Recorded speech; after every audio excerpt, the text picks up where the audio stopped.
അന്നത്തെ sound effects കേൾക്കുന്ന മാതിരിയല്ല ഇന്നത്തെ സൗണ്ട് എഫക്ട്സ് കേൾക്കുന്നത്. ഇന്നും സൗണ്ട് വളരെ ഇതാണ്. കാരണം മാരുതി വണ്ടീൻ്റെ സൗണ്ടും പിന്നെ നമ്മുടെ അംബാസിഡറുടെ വണ്ടീൻ്റെ സൗണ്ട് എന്താ ചെറിയ കുട്ടിയൊക്കെ വരെ അറിയാം.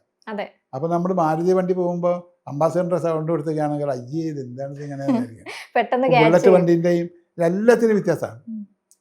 പിന്നെ അതുവരെ ഇപ്പം ലൈറ്റ് ആൻഡ് ഡ്രാഫ്റ്റ് ഒക്കെ വന്ന് ഇപ്പം പാനിങ് ഒക്കെ വന്നല്ലേ, വണ്ടി ഇതിലേ വന്ന് ഇതിലേ പോകുന്നത് ഈ സ്പീക്കറിൽ കൂടെ പോയി ഈ സ്പീക്കറിൽ അതൊക്കെ ചെയ്ത് വരുന്നതിനെ കൊണ്ട് ഇപ്പോഴത്തെ സംഭവങ്ങൾ വളരെ വ്യത്യാസമുണ്ട്.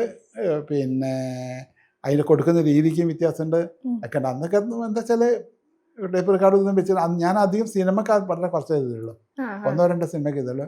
അന്ന് കോഴിക്കോടുള്ള പിന്നെ നമ്മളെ ഷോർട്ട് ഫിലിം പിന്നെ അങ്ങനത്തെ ചെറിയ ചെറിയ ഫിലിംസ് ഒരുപാട് അന്ന് കോഴിക്കോട് നടന്നിരുന്നു. അതിനൊക്കെ എഫക്ട്സ് ഞാൻ തന്നെ ഉണ്ടായിരുന്നു. കോഴിക്കോട് വേറെ ആരും ഉണ്ടായിരുന്നു, ഞങ്ങൾ തന്നെയായിരുന്നു. ഞങ്ങൾ 2-3 പേരുണ്ടായിരുന്നു.